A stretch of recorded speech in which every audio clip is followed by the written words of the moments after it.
Buenos días, ánimo.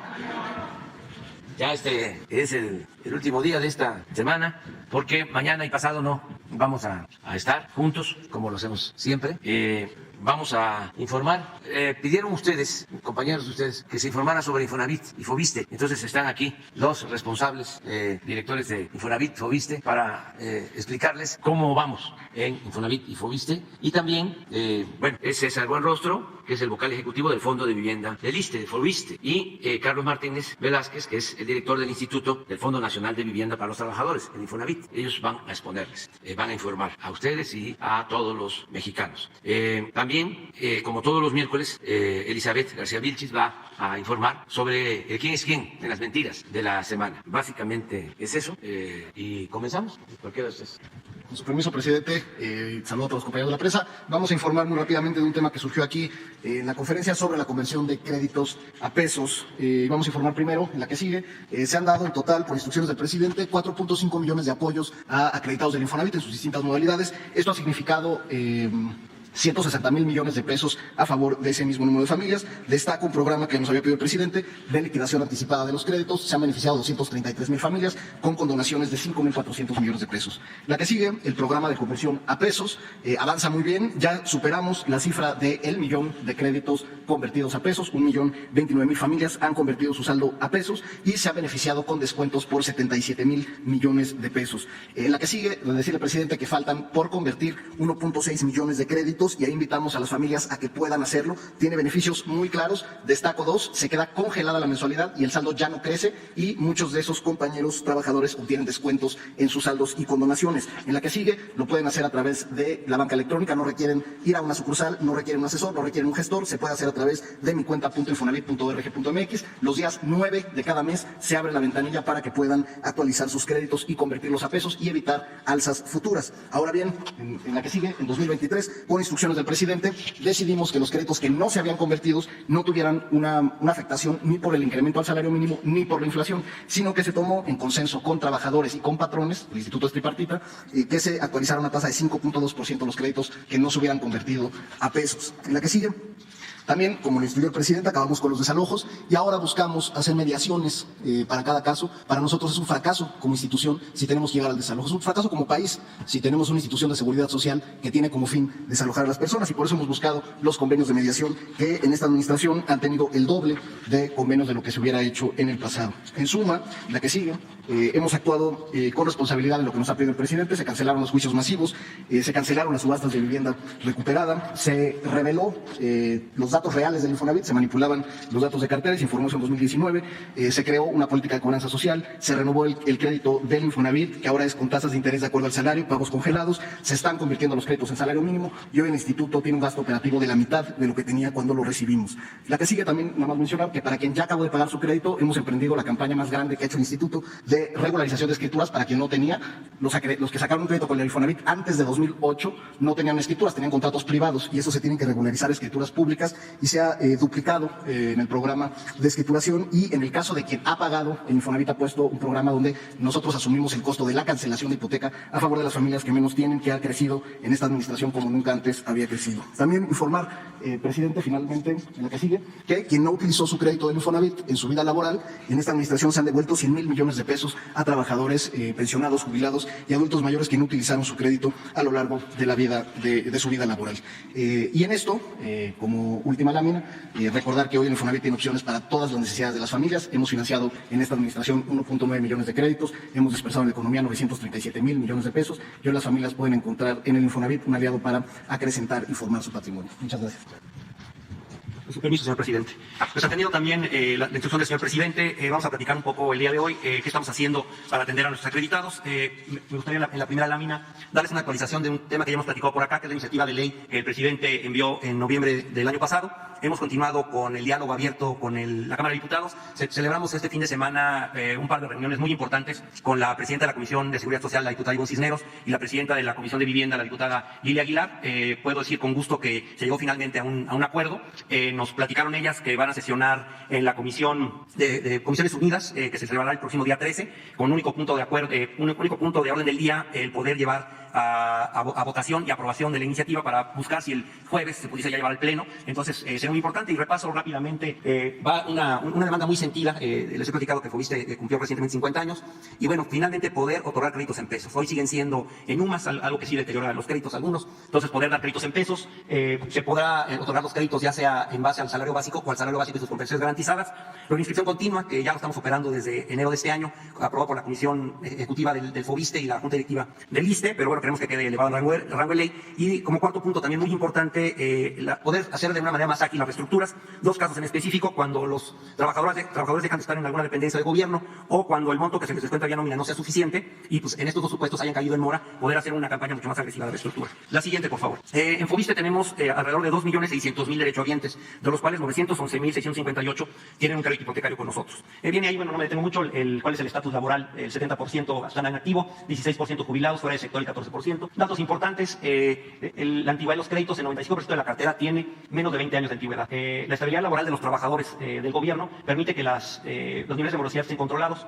Una cosa aquí también importante, lo que va de la actual administración, se han liquidado 149.492 créditos. Y quiero platicarles que en el 2022 en específico tenemos una cifra récord de arriba de 48.000 créditos liquidados, algo que es muy importante. Rango de años de liquidación: el 98% de los créditos liquidados en 2022 se efectuó antes de los 20 años de haberse originado, de los 30 que es el contrato. Y en los tipos de liquidación, de estos 48.600 que les decía que hicieron en el 2022, solamente el 16% requirieron de algún apoyo. Los demás se liquidaron de manera natural. La siguiente, por favor. Atendiendo a la instrucción del señor presidente, bueno, tenemos un amplio abanico de esquemas de apoyo a la cobranza social, empezando por el seguro de daños, seguro de calidad y seguro de vida, que eso es un básico cuando se origina el crédito. Hay un esquema de prórroga de 12 meses si se separa el servicio público para que no se le afecte su crédito en lo que busca un nuevo empleo.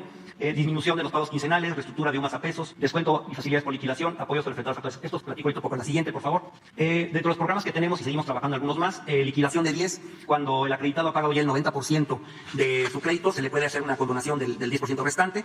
Una liquidación anticipada con descuentos del 5 o del 10%, dependiendo de la antigüedad del crédito. Esto es en relación al saldo insoluto. La liquidación 30-60, en la cual acreditados que tengan más de 60 años de edad y hayan pagado 2 veces en el monto del crédito otorgado, o que tengan más de 30 años de antigüedad de haberse originado, también se estaría haciendo. Lo importante de este programa, por ejemplo, los primeros dos que mencioné son a petición de parte. Este tercero lo estamos operando de manera automática.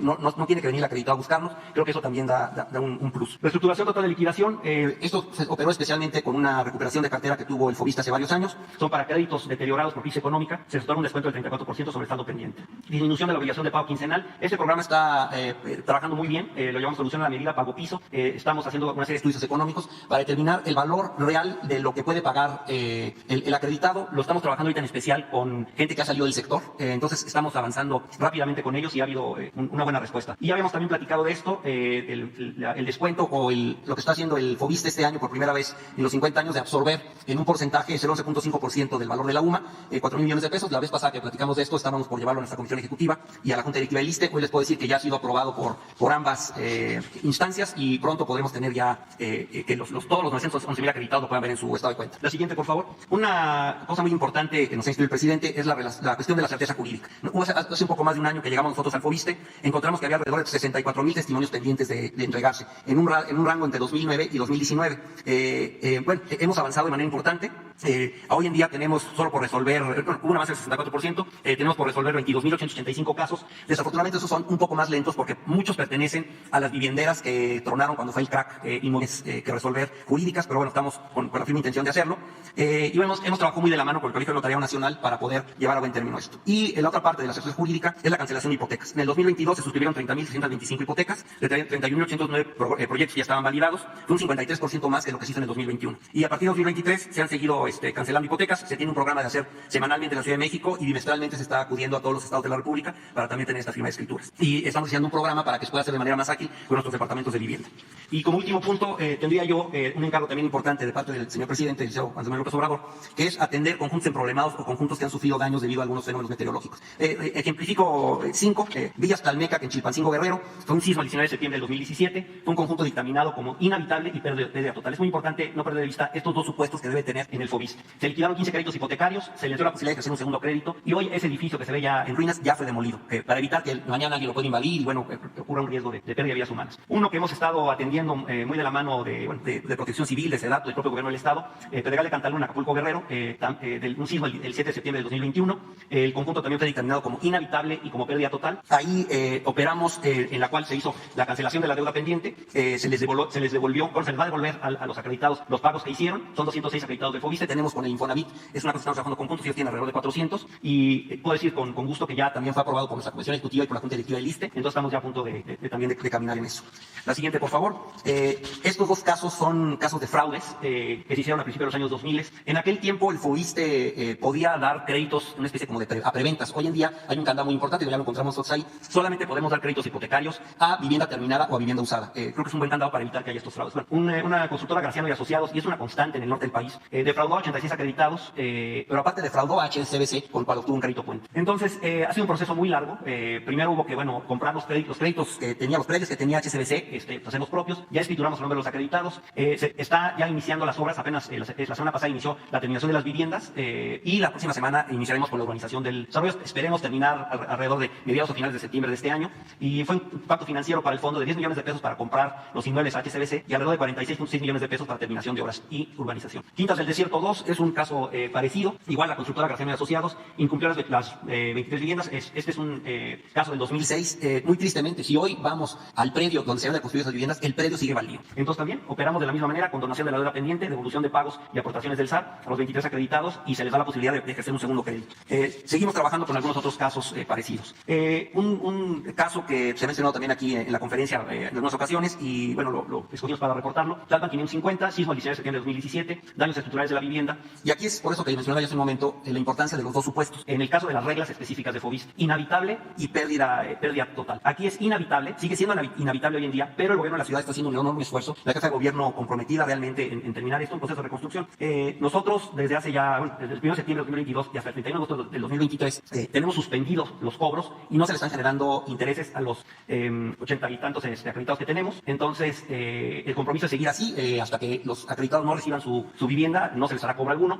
Realmente nosotros no estamos en posibilidades, por las propias reglas del FOBISTE, mientras exista la garantía hipotecaria, nos es imposible el poder liquidar los créditos. El compromiso, insisto, sigue en la suspensión de los pagos, y una vez que reciban las viviendas, pues podríamos platicar uno a uno con los acreditados para poder ver si hay alguna reestructura. En especial sabemos que hay un grupo importante de jubilados, entonces ver cómo se les puede apoyar, pero una vez que hayan recibido la vivienda, para saber cuánto tiempo más queda del crédito y poder hacer esta reestructura. Sería todo por mi parte. Con permiso, gracias. Con su permiso, señor presidente, buenos días a todas, a todos. Hoy es 5 de abril, esta es la sección ¿Quiénes quieren las mentiras de la semana? Y vamos a comenzar con la primera. La trama del misterioso barco ruso que provocó la publicación de mentiras por periodistas y medios. Estos que son los mismos de siempre. Según medios y periodistas de la oposición, ahora sí se hizo realidad la perestroika de la 4T. Y el presidente Andrés Manuelovich recibe ayuda de Moscú para enfrentar la crisis de precios de los combustibles. Pero todo eso resultó un cuento. Medios de comunicación como El Economista, El Financiero y periodistas como Joaquín López Dóriga, sí, otra vez Joaquín López Dóriga, difundieron la supuesta llegada de un buque ruso con combustible de diésel al puerto de Guaymas, Sonora, lo cual no fue verdad. Esa información se presentó como un acontecimiento que se daba tras las tensiones, según ellos, vividas para imponer el embargo de las exportaciones rusas, especulando que a raíz de ello podría darse un conflicto entre México y Estados Unidos.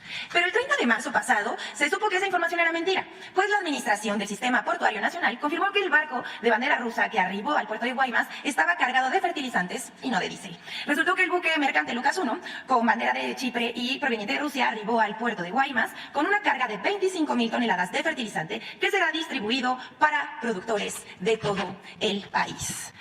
López Dóriga escribió: ¿viene otro conflicto entre México y Estados Unidos? En próximos días llegará a Guaymas, Sonora, un buque ruso cargado con diésel. Y ya en su tuit dice con información del Financiero, yo creo que para no quedar tan mal. Pero en fin, el cuento se acabó, pero lo que no suena lógico, suena metálico. Vamos con la siguiente. Mienten otra vez sobre el estado de salud del presidente.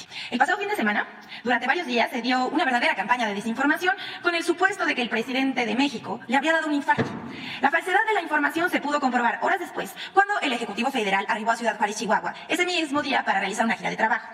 Al terminar la conferencia mañanera, se difundió en WhatsApp la nota. Escuche. Médicos militares llegaron a Palacio Nacional por una emergencia. Se realizó un cateterismo cardíaco a ya sabes quién. Tras la difusión de esa mentira, comenzó a viralizarse en redes y poco faltó para que diversos medios y periodistas difundieran el bulo sin el menor pudor, ni comprobaran la información. Más parecía que el objetivo era enrarecer el clima y desestabilizar, que de ganar la nota.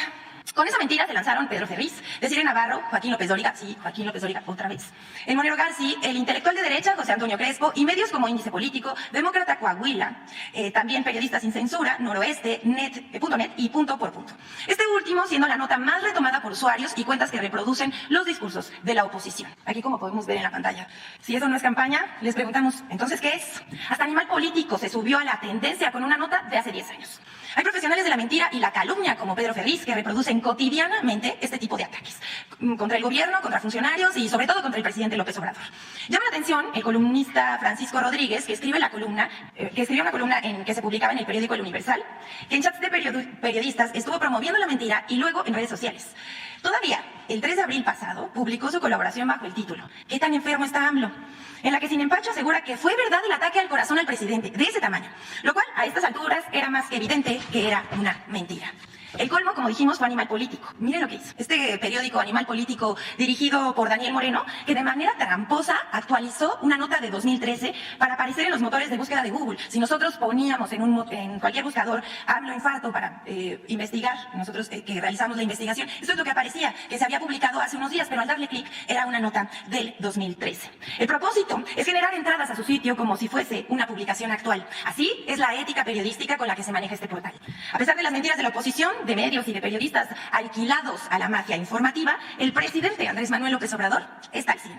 Tras encabezar la mañanera del 31 de marzo, el presidente inició una gira por Ciudad Juárez, Chihuahua, Tijuana, Baja California Sur, Sinaloa y Nayarit. Cabe mencionar, hasta nos dan la oportunidad de informar para los que no se enteraron, con esta gira el presidente concluyó las reuniones con servidores públicos de los 32 estados, en las que informó que de las 2.744 sucursales del Banco del Bienestar proyectadas, 2.138 ya se han edificado y están en proceso de construcción otras 553. El Banco del Bienestar es ya el más grande de México. El propio presidente de la República, Andrés Manuel López Obrador, publicó en sus redes un balance y fotografías de su gira. Así la mentira terminó por caer. Pero vamos con la siguiente. Ya saben, casi a diario, el periódico Reforma publica noticias falsas contra la 4T. En otro intento por descalificar al presidente de la República, el pasado domingo 2 de abril, el diario Reforma publicó en portada una foto en la que aparece el presidente junto a la familia de Jorge Tadei, quien es delegado de la Secretaría de Bienestar del Gobierno de México en Sonora. La foto iba acompañada de un sugerente texto al estilo Reforma. Aunque AMLO había asegurado no conocer a Guadalupe Tadei, la nueva presidenta del INE, una imagen en redes sociales revela lo contrario. Reforma quería decir que el presidente había mentido, pues en la conferencia matutina, en este mismo espacio, dijo no conocer a la nueva presidenta del INE. Pero en esta foto no aparece Guadalupe Tadei. Reforma mintió. La foto que publica Reforma fue retomada por personajes de la oposición, como era de esperarse. Esta cuenta que vamos a poner en la pantalla fue la primera que propagó el infundio. Cuando Jorge Tadei, en esta misma publicación, desmintió que se tratara de la ahora presidenta del INE, la usuaria de esta cuenta se justificó diciendo que la foto la había sacado de Google y que si quería, Jorge Tadei le reclamara a los motores, al buscador de Google. Pero Reforma lo publicó sin verificar. La verdad es que parece esto una falta de respeto a sus lectores y también al presidente por inventarle este infundio. Bueno, pero no faltan las risas. Vamos a mostrarles 2 tweets que elegimos, de los muchos que hubo, porque pues ya que tienen humor involuntario. La Catrina Norteña publicó, sale una foto del expresidente Felipe Calderón cuando pactó con el Chapo. Esto confirma lo que se dijo en el juicio de García Luna, que el Chapo era socio de Calderón. Así se hacen las fake news, López Dóriga y Reforma, con la excusa de que la foto está en Google. Vaya periodismo. Y sí, esta nota sí está en Google, pero pues por supuesto que es fake. Y Poncho Gutiérrez, a su más fiel estilo, escribe 5 puntos sobre la usuaria que publicó esta mentira. Luna busca una foto de AMLO con Guadalupe Tadei. Luna publica la foto diciendo mentiroso AMLO. Le aclaran que la foto no es de Guadalupe Tadei. Luna dice que no le importa, se enoja y la sigue compartiendo. Guadalupe Tadei sigue siendo la presidenta del INE. Y bueno, hasta aquí la dejamos sobre esto, pero les va una nota que no es falsa, es una información para que todos la tengamos presente. Lorenzo Córdoba cambia a Latinos. Uno, pues ya no saben si reír o llorar con esta noticia, pero el propio expresidente del Instituto Nacional Electoral, Lorenzo Córdoba, anunció que después de su encargo regresa a la UNAM y que entra como colaborador en Latinos de Loret de Mola. Nosotros le preguntamos, ¿será que ahora sí quiere cumplir su sueño de ser la voz firme de un medio conservador, como dice Loret de Mola? Lo dejamos ahí, pero vamos a presentar ahora la colaboración con Infodemia sobre las noticias falsas en medios de Estados Unidos en torno al debate sobre el fentanilo y las posturas del senador Lindsey Graham y el presidente López Obrador. Medios de comunicación de Estados Unidos y legisladores republicanos han lanzado 3 narrativas falsas en contra de México y el gobierno del presidente López Obrador sobre el tráfico de fentanilo. 1. Falso que migrantes mexicanos trafican con fentanilo. Legisladores de Estados Unidos y medios de comunicación han señalado falsamente una relación entre el aumento en el tráfico de fentanilo con el incremento de migrantes mexicanos cruzando la frontera norte de nuestro país. They're worried about the crisis at the border, and the crisis at the border has fueled this fentanyl epidemic that we are seeing across the nation. But I got to tell you, Steve, there's something else, a new dynamic about what's going on at the border that Americans need to know about, and that is the increased apprehension of fentanyl coming across the border. Yes, there may be people coming across the border, but there's dangerous drugs coming across the border. Sin embargo, las autoridades federales y locales estadounidenses dicen que hay muy poca evidencia que sugiera que los migrantes tengan algún papel en el tráfico de esta droga. Andrew Montico, agente especial adjunto interino a cargo en Nogales para investigaciones de seguridad nacional, aseguró para Inside Crime que los casos de migrantes que trafican drogas no son algo común. La Agencia de Control de Drogas asegura que el método más común de contrabando de fentanilo a Estados Unidos es a través de los vehículos de pasajeros con compartimentos ocultos o mezclado con productos legítimos en camiones con remolque. Por lo que la mayoría de los que trafican fentanilo a través de la frontera entre México y Estados Unidos son ciudadanos estadounidenses. 2. Falso que el presidente López Obrador declaró que el fentanilo es un problema de Estados Unidos. Well, the president of Mexico says fentanyl is an American problem, suggesting fentanyl is the country's problem. Medios de comunicación estadounidenses aseguraron falsamente que el presidente de México declaró que el problema del fentanilo es de Estados Unidos. En realidad, sacaron de contexto la declaración del presidente López Obrador, quien en varias ocasiones ha señalado la falta de apoyos y abandono a los jóvenes estadounidenses como causa del problema de consumo de drogas. Además, el gobierno de México ha mostrado disposición a la cooperación con autoridades de Estados Unidos. Un ejemplo es el encuentro bicentenario que tiene como uno de sus principales objetivos el combate al fentanilo en ambos países. 3. Falso que México sea la principal ruta de tráfico de fentanilo a Estados Unidos. Mr. President, the fentanyl distribution network in the United States involves Mexican drug cartels and others. The product is primarily coming from your country. Se ha emprendido una campaña para asegurar falsamente que a través de la frontera de Estados Unidos con nuestro país se trafica la mayor cantidad de fentanilo. Sin embargo, se ignoran otras rutas que la DEA ha identificado para traficar este opioide, algunas con origen en China e India y que llegan directamente a Estados Unidos y otras a través de Canadá. Infodemia. Es cuanto, que tengan buen día. Gracias, señor presidente.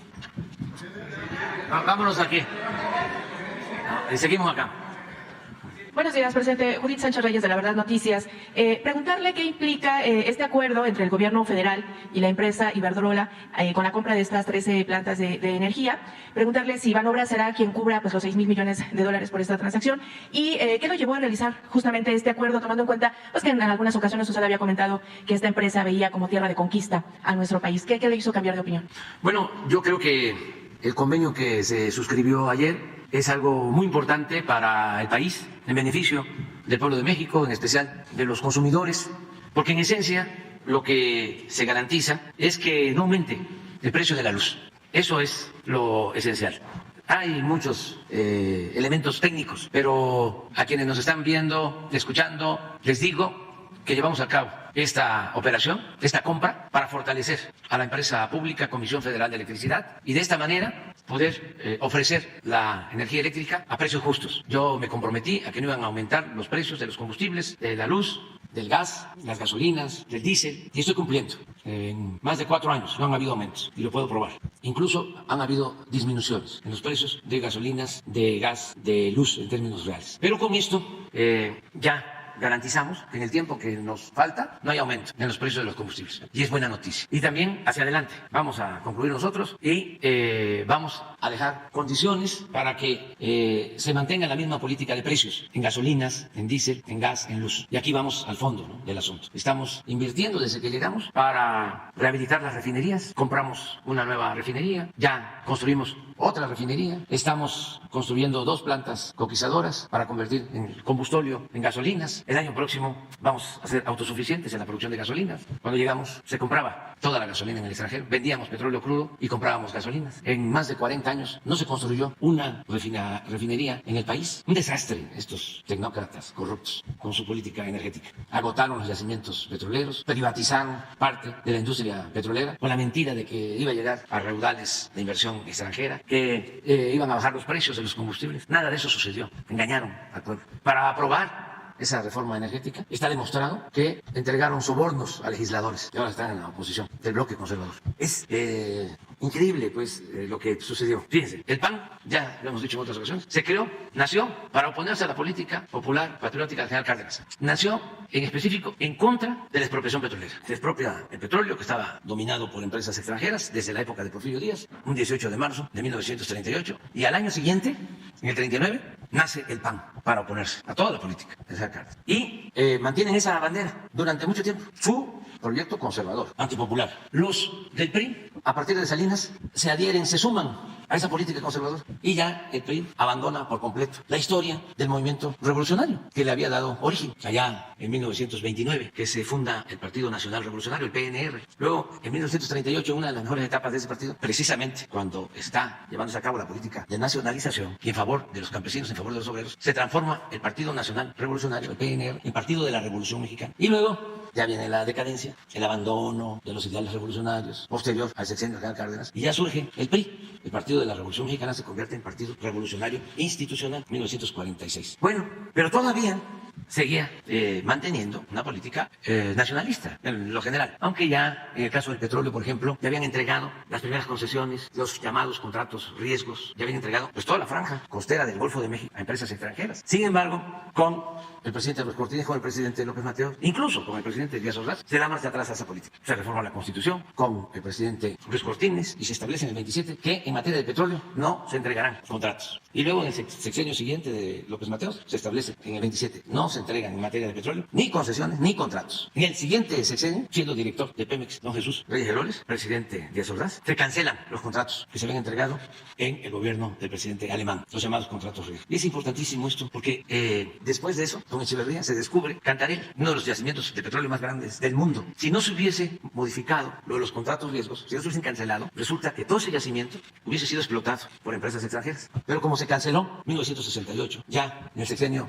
siguiente que se descubre Cantarell, ya es de la nación, de suerte. Bueno, hasta López Portillo éramos autosuficientes en producción de gasolinas, no importábamos. Hasta López Portillo se hizo la última refinería que se construyó, la de Salina Cruz. Empieza de la Madrid, exactamente cuando inicia la política neoliberal, a partir de 1983, y empiezan a llevar a cabo la política privatizadora en la industria petrolera. Lamentablemente lograron desmantelar toda la industria petroquímica, la destruyeron en el periodo neoliberal. Era de las industrias más avanzadas del mundo, la convirtieron en chatarra. Las refinerías, pues ese era el destino que llevaban, porque cuando asumimos el gobierno, las 6 refinerías que heredamos estaban produciendo al 38% de su capacidad. Ya habían vendido incluso algunas plantas dentro de los complejos de refinación. Con este acuerdo, entonces... Entonces, es que es muy interesante. O sea, es que ustedes me preguntan y a mí me permite esto informarle a la gente, porque ya lo he dicho muchas veces, sin contexto no se entienden las cosas. No hay texto sin contexto. Entonces, ¿qué pasa? Nosotros pues cambiamos el rumbo de la política energética y nos hemos propuesto ser autosuficientes y ya lo estamos logrando y eso nos ha ayudado mucho, porque de esa manera hemos controlado el incremento inflacionario, es decir, el aumento de los precios, porque paramos la privatización de la industria petrolera. ¿Pero a qué voy?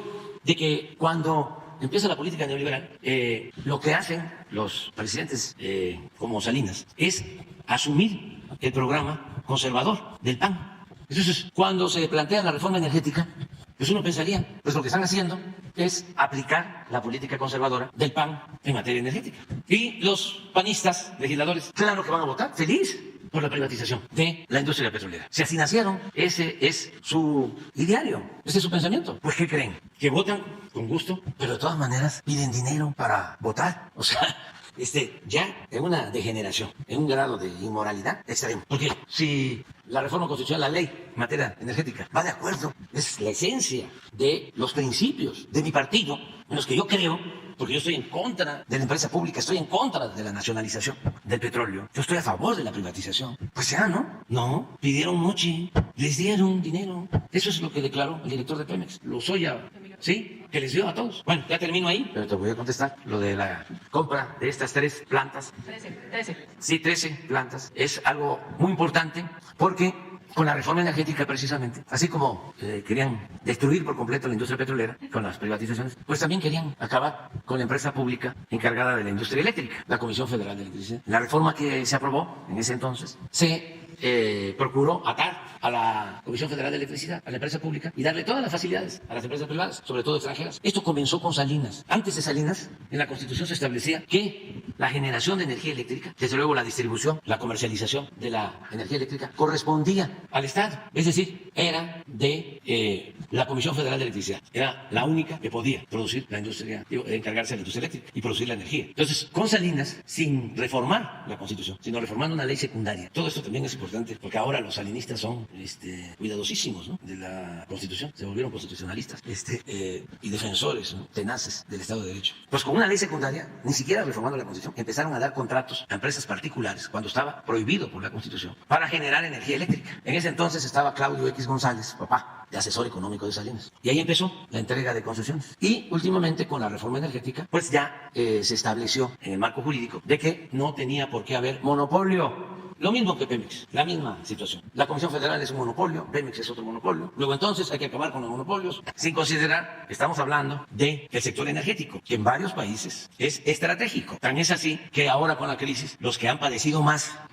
han sido los países en donde se privatizó todo el sector energético, incluso en Estados Unidos. Ahora con las heladas hace algún tiempo en Texas, como está privatizado todo el sistema eléctrico, no tienen ellos una red de transmisión nacional, no podían llevar energía de otros estados de la Unión Americana, porque pues todo está fraccionado por empresas. Y lo mismo sucede en Europa y en otras partes. Nosotros no tenemos ya ese problema.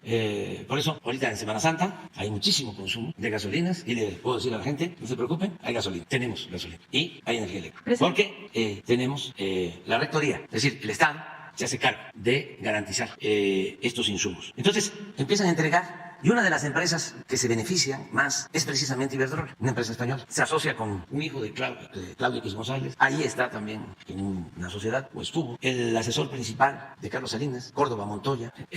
Bueno, llegan los de Iberdrola a contratar a Felipe Calderón, que es una vergüenza, es de pena ajena, como un presidente de México, porque haya sido como haya sido, fue presidente de México y termina y se va de empleado de Iberdrola. Entonces, Iberdrola se convierte pues, en una empresa dominante, preponderante, mientras la Comisión Federal de Electricidad va cayendo. Lo mismo que el caso de Pemex. Entonces decidimos, a ver, vamos a fortalecer, vamos a rescatar a Pemex y vamos a rescatar a la Comisión Federal de Electricidad. Teníamos dos caminos. Uno era acudir al Poder Judicial o reformar la Constitución. Muy difícil, porque pues todo lo bloquean los conservadores, que están a favor de las empresas particulares y de las empresas extranjeras. Entonces, cuando presentamos una reforma a la industria eléctrica, pues inmediatamente los opositores fueron a la Suprema Corte de Justicia, presentaron una controversia para que se declarara inconstitucional la ley que presentamos, para fortalecer a la Comisión Federal de Electricidad, para acabar con privilegios que se les dieron a las empresas particulares, como el llamado autoabasto, que es un fraude legal. Bueno, teníamos ese camino, lo exploramos, avanzamos, se logró que se declarara ilegal el autoabasto, pero no es suficiente, porque dejaron muy mal. Yo tengo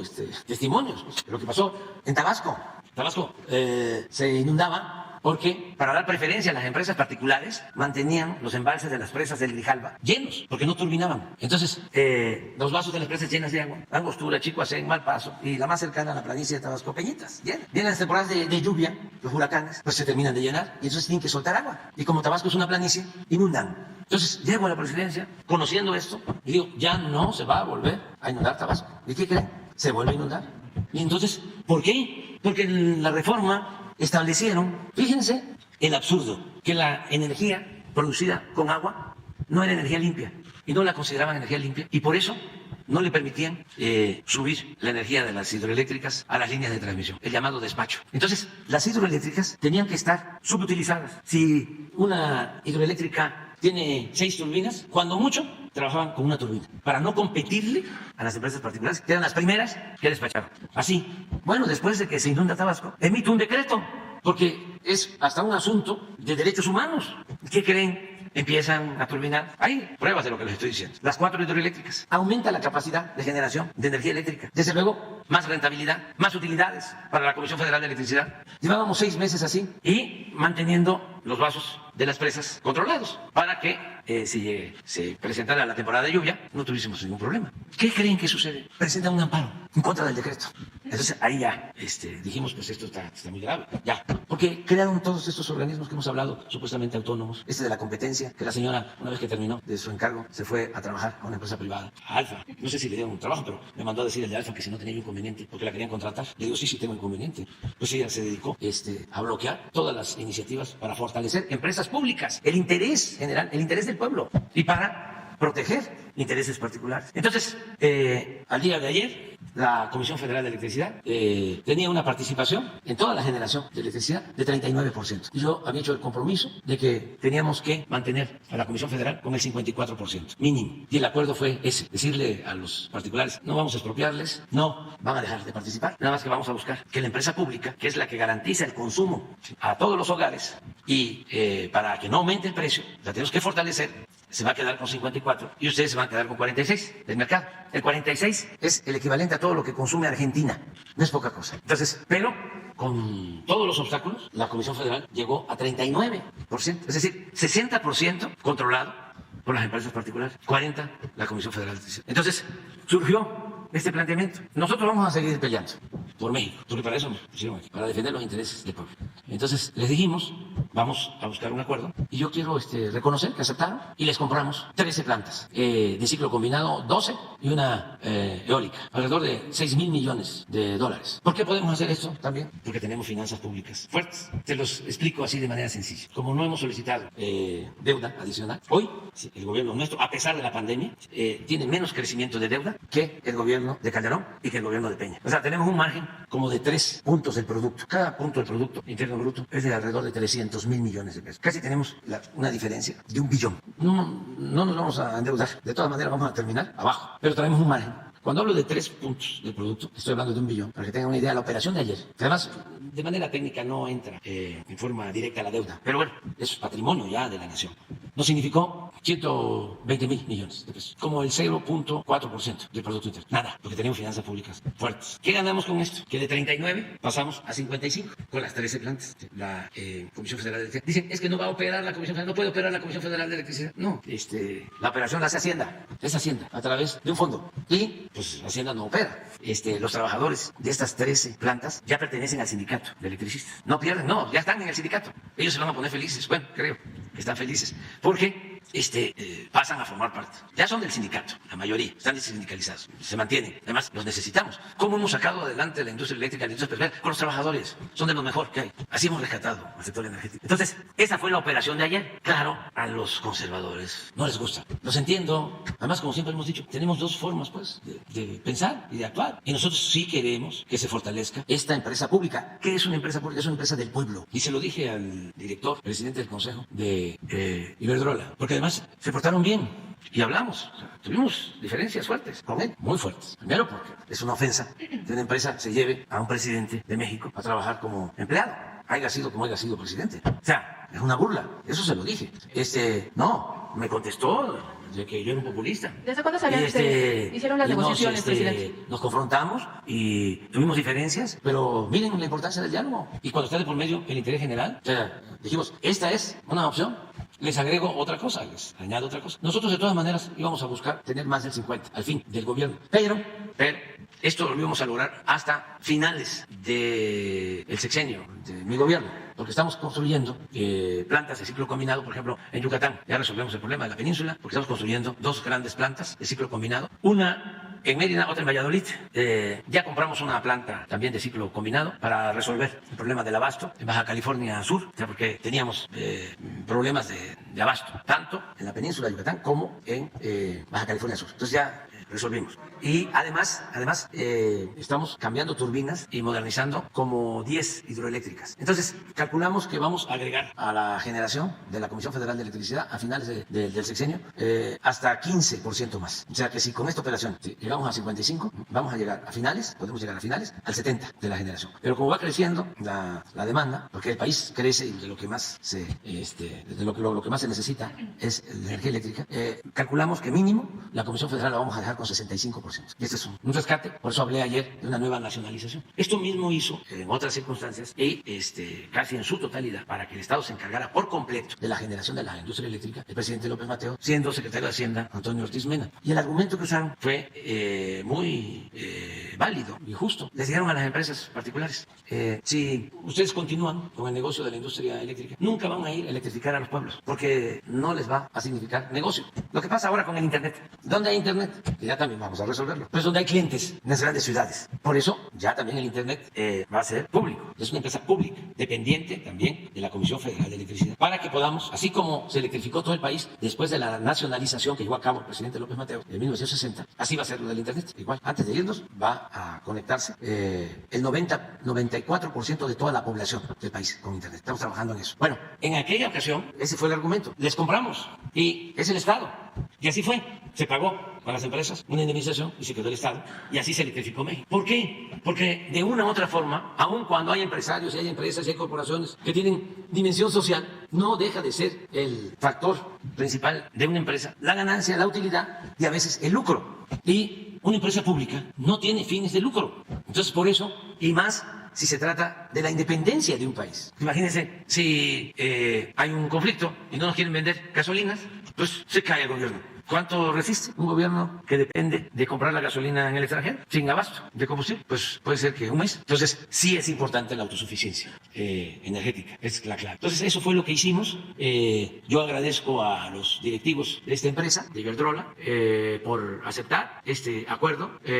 Felicito al secretario de Hacienda, Rogelio Ramírez de la O, a su equipo, desde luego al director de la Comisión Federal de Electricidad, Manuel Bartley, que trabajaron para llegar a este acuerdo. Sobre todo, fue una decisión que se tomó y se cuidó mucho para que no se deshiciera, para que no pudieran sabotear la operación, porque los conservadores son muy coléricos, enojones, y se obnubilan mucho. No sé qué estén opinando. La gente aquí, eso sí, porque tengo manera de medirlo, está muy contenta. No, se queda como cualquier otra empresa. Nosotros no le negamos a nadie el que pueda venir a invertir en México, siempre y cuando se ponga por delante el interés general. O sea, el presidente de México no es un gerente, no es un empleado de ningún grupo de interés creado, de ninguna corporación, de ningún gobierno extranjero. El presidente de México solo tiene un amo, y ese amo es el pueblo de México. Por eso, porque ese es el argumento original. O sea, a ver, por eso reformaron la Constitución. Pemex es un monopolio. La Comisión Federal de Electricidad es un monopolio. La Secretaría de Salud es un monopolio. La Secretaría de Educación Pública es un monopolio. O sea, hay que privatizar. ¿Y qué es privatizar? A ver, pum, el diccionario. Para entendernos bien. Entonces, claro que el Reforma, pues no puede estar contento, porque el Reforma, pues es un pasquín, un libelo del bloque conservador, pero además de los más atrasados, de los más retrógradas. Entonces, esto fue lo que sucedió en 36 años. Y esto que llevaron a cabo produjo el saqueo más grande que se haya realizado en México en toda la historia. En 36 años saquearon a México como nunca en 5 siglos. Nunca. Y fue esto. Convirtieron lo público en privado. Los bienes del pueblo, de la nación, los convirtieron en bienes privados. Bueno, la deuda de particulares la convirtieron en deuda pública. Con el Fobaproa, con el rescate que hicieron de bancos y de empresas. Si deberían de estar callados, postrados, hincados, orando y pidiendo perdón. Son pecadores, viven en el pecado social. Y nada más que la hipocresía es mucha. Son sepulcros blanqueados. Su doctrina es la hipocresía. Entonces, es esto, privatizar. Esto para los jóvenes, que son los que más nos importan. Poner bajo la explotación y administración del sector privado empresas, bienes o servicios que eran de propiedad estatal. Es pública. Convertir lo público en privado. Eso es privatizar. Entonces, es normal que a Reforma no le guste. O sea, pero qué bueno. Bien, si a Reforma le hubiese gustado, estaría yo preocupado. La siguiente pregunta, presidente. En días pasados usted comentó que la mitad de los mexicanos simpatizaban con su partido, con su movimiento, con las acciones de gobierno que está emprendiendo y por ende tenían derecho y podían aspirar a cargos como por ejemplo a presidir el Instituto Nacional Electoral y así sucedió.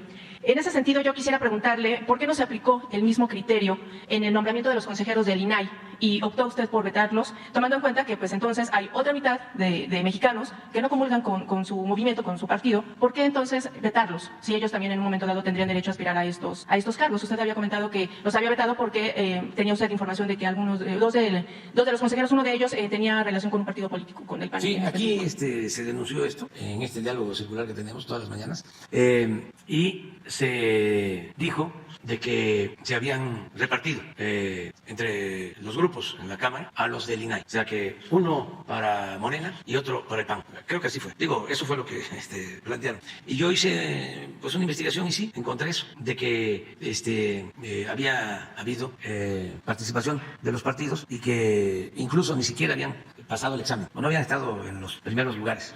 Sí, entonces dijimos, pues no. ¿Cuál es la diferencia con lo del INE? Pues que en el caso del INE fueron 20 y hubo un sorteo y de ahí salieron 4. Y eso es democrático. Claro que pues a los conservadores y a los medios de información de la derecha, defensores de los corruptos, pues no, tampoco les gustó. Pero miren lo transparente de todo, ¿no? Como al final de cuentas la verdad se abre paso. La noticia que acabamos de escuchar ahora, el que estaba en el INE, que ya es preferible olvidar, esta desfachatez, que se va a la UNAM, pobre UNAM, ¿no? Mi alma amante. No, bueno, pero eso pasa. Pero luego irse de comentarista con Loret de Mola, imagínense cuánta gente engañada defendiéndolos, porque el INE no se toca. Supuestamente ellos, ¿no? Independientes, árbitros, con Loret. O sea, es una involución. Porque si hubiese regresado como estaba antes de comentarista de Carmen Aristegui, pues a lo mejor no era tan grotesco. Pero eso fue lo que defendieron, marcharon por esto, vinieron al Zócalo por esto. En esencia, ¿qué les va a importar la democracia? ¿Qué les va a importar el INE? No, es esto. Es una decadencia. No cabe duda que tenía razón el presidente Juárez. El triunfo de la reacción es moralmente imposible. Porque esto es un acto de deshonestidad, como se le vea. Solo pues, faltó que se fuera de presidente de la organización de Claudia X González, que debe estar ahí también como asesor, pero puede ser que honorario. Entonces lo del INAI fue realmente porque hubo este acuerdo y no porque hay una simpatía con otra corriente política. Sí, eso fue. Sí, y los del INAI, pues tienen diferencias con nosotros, conmigo. ¿Saben qué hicieron los del INAI antes de irse? Ya he dicho varias veces, pero también para los jóvenes. Hay que cuidar en política, no hacer el ridículo. ¿Saben qué? Leí por ahí, no sé si sea cierto, tú me lo vas a probar ahora, que antes de su última sesión pidieron, así es, autorizaron, pidieron transparentar mi título y mi tesis de la UNAM. Ya la voy a traer mañana. No, mañana no, porque vamos. El lunes voy a traer el título, a ver si lo encuentro por ahí. Y la tesis sí. Sí. Presidente, de hecho, a ver, préstamela. Porque esa es pública, pero les quiero decir algo de la tesis que es muy importante, que también, ojalá la lean los conservadores. Fíjense que yo terminé la escuela en el 76 y me fui de pasante a Tabasco, de director del Instituto Nacional Indigenista. Entré en el 77 y estuve del 77 a 82 de director del Instituto Nacional Indigenista, trabajando para los indígenas chontales. Ahí aprendí a trabajar en favor de los pobres. Esa fue mi mejor universidad. Y luego llegó el maestro González Pedrero, que había estado de director de la Facultad de Ciencia Política, donde yo estudié. Llegó de candidato a Tabasco, del PRI, y me planteó de que yo pasara a ser presidente del PRI, porque se tenía el propósito de democratizar al PRI. Es muy difícil democratizar un partido de Estado como el PRI. Entonces, pero nosotros empezamos con eso. Antes había sucedido lo del finado Carlos Madrazo, que también quiso democratizar al PRI y no pudo. Incluso se habla de que a él lo asesinaron. Bueno, y nosotros empezamos a democratizar, a hacer asambleas en los pueblos, para que los comités, se llamaban seccionales, fuesen electos por la gente en asambleas democráticas y no designados por los presidentes municipales, como era la costumbre. Entonces, cuando empezamos a hacer esto y a darle el poder al pueblo, pues se gestó una rebelión en contra de mí.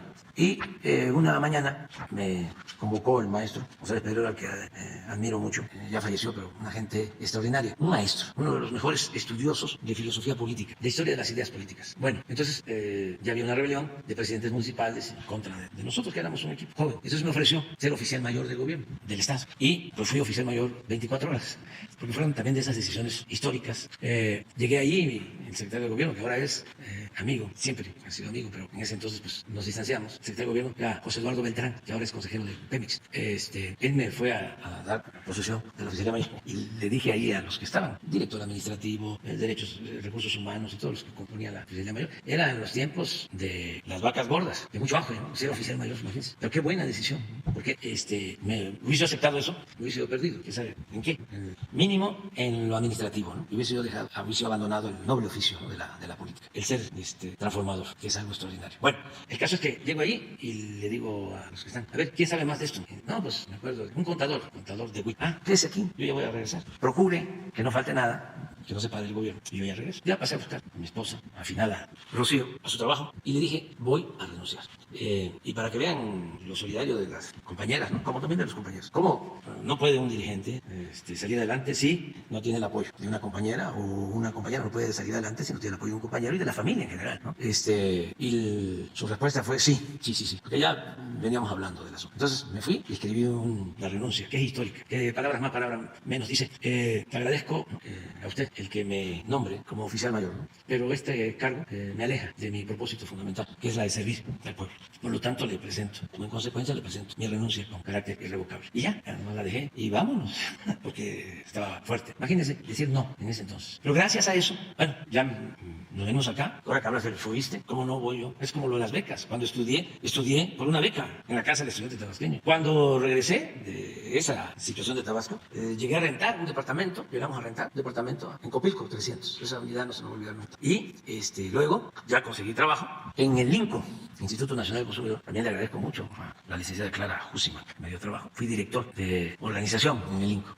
Esto de los precios, el quién y quién en los precios, por ejemplo, lo de Sheffield, algo parecido. Y luego, ya estando ahí, conseguí un crédito de FOBISTE y gracias a eso tuve mi departamento. Y lo importante en ese entonces de esos créditos es que las tasas eran muy bajas, que es lo que tienes que proponer.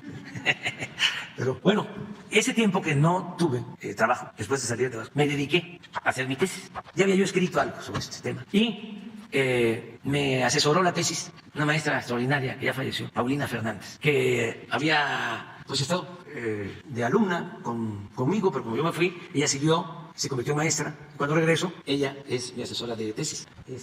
Y nos había dado clase el maestro Octavio Rodríguez Araujo, sí, partidos políticos, a los dos.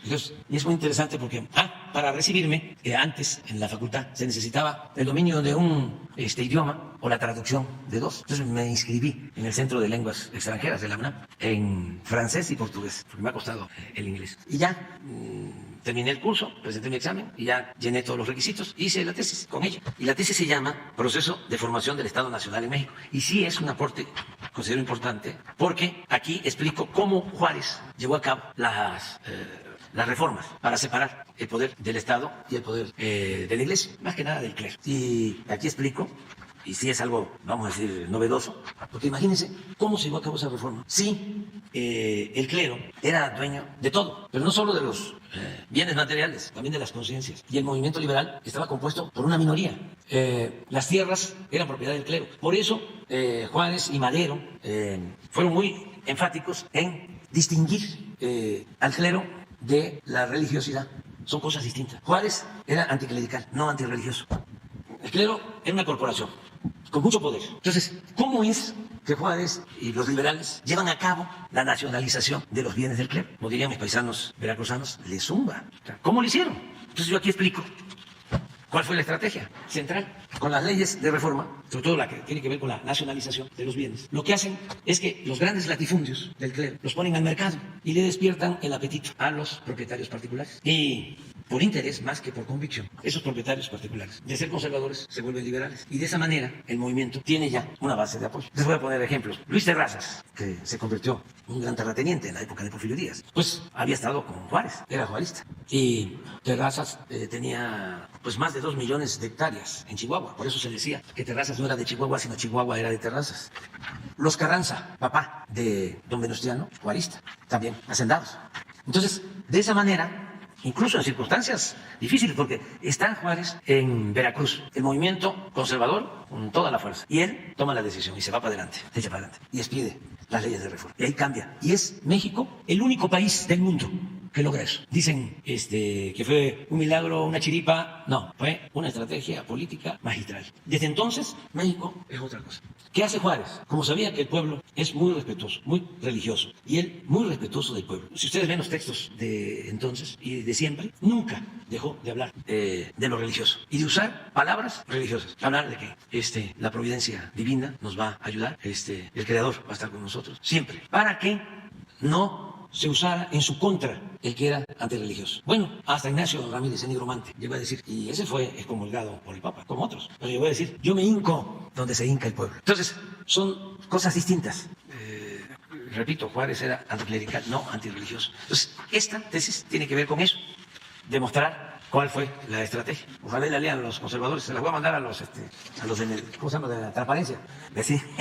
Presidente, nada más ya finalmente, ¿se reforzará la seguridad en Acapulco y en Cancún ahora que se dieron estos hechos violentos en los últimos días, tomando en cuenta la presencia de vacacionistas que están buscando algunos destinos turísticos y que se están dando estos hechos a plena luz del día? No sé también si usted tiene información al respecto. Sí, ayer informó el general Sandoval de que se están cuidando los destinos turísticos de Acapulco, Cancún, Vallarta y otros, Veracruz. Está la Guardia Nacional cuidando y vamos a estar pendientes. Yo voy a estar fuera, me voy a Palenque estos días, pero pues estoy ahí atento. Se queda de guardia el secretario de Gobernación, Adán Augusto, porque tenemos una reunión hoy por la tarde allá en Chiapas para la evaluación del Tren Maya. Entonces ya no regreso, ya me quedo por allá. Entonces también para informarles.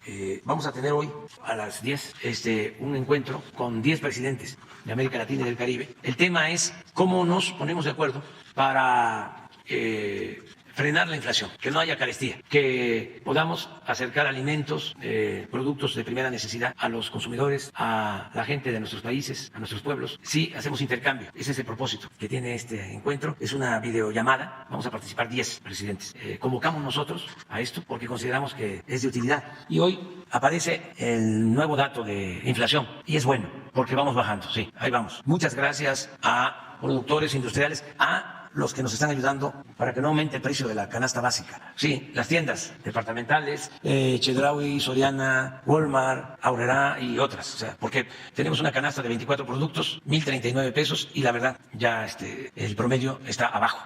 Y ya vamos así, vamos bajando. Sí, no, para eso incluso es la reunión porque tenemos que estar pendientes de esto, básicamente. Pero ya, es muy bueno el dato del INEGI del día de hoy, temprano. Ya déjenme ir, ¿no?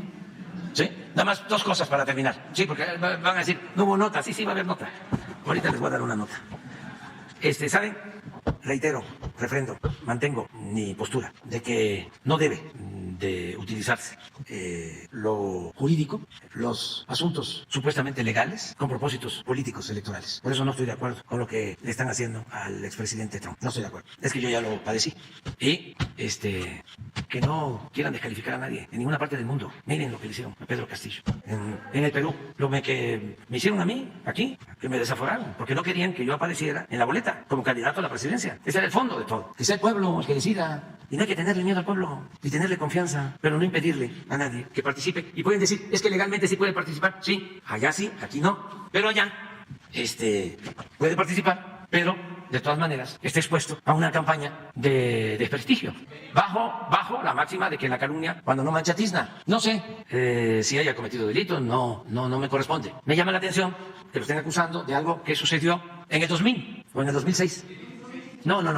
16 es cuando presentan la denuncia, pero la supuesta también, o sea, no puedo yo, supuesta o presunta dirían los abogados, aventura, o como se le llame, fue en el 2000 o 2006. Vamos a ver, si fue en el 2000, ¿cuántos años lleva? 23. Y si fue en el 2006, ¿cuántos años lleva? 17. Y no es porque se trate del presidente Trump, no, cualquiera. Aquí lo hice, querían desaforar y todavía ni lo conocía yo, a Cuauhtémoc Blanco, lo querían quitar de presidente municipal de Cuernavaca y me pronuncié y ahí está en las redes mi planteamiento y siempre lo voy a hacer. No debe de aceptarse eso. O sea, además es una degradación de la seriedad que deben de tener las leyes, el respeto que se tiene que tener por la legalidad, no utilizar las leyes, no fabricar delitos para afectar a adversarios. Ya me voy. Dios.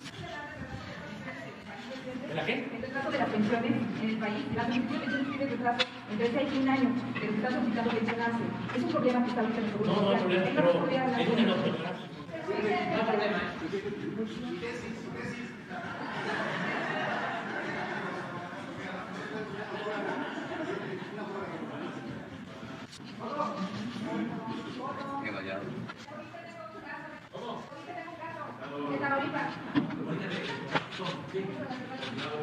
Carlos, se cayó.